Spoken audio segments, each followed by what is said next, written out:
Para pemain timnas Indonesia yang bertolak ke Jepang untuk menjalani laga lanjutan kualifikasi Piala Dunia 2026 mencuri perhatian. Bukan hanya karena semangat dan antusiasme mereka membawa harapan rakyat Indonesia, tapi juga karena aksesori mewah yang melekat di tangan mereka, jam tangan Rolex. Diketahui, jam tangan mewah tersebut merupakan hadiah langsung dari Presiden terpilih Prabowo Subianto. Pemberian ini merupakan bentuk apresiasi atas perjuangan dan prestasi timnas yang telah membawa nama baik Indonesia di pentas internasional, terutama setelah kemenangan gemilang mereka melawan Filipina dan Vietnam. Dalam unggahan di media sosial dan berbagai pemberitaan, para pemain tampak bangga mengenakan jam tangan tersebut saat berada di bandara.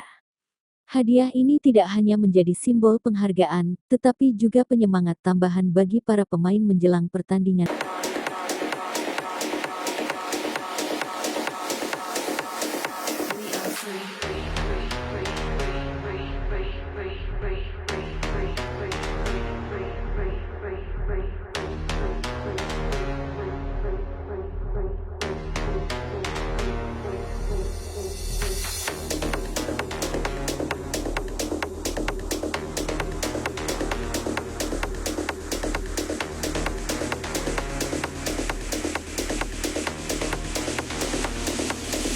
We are free.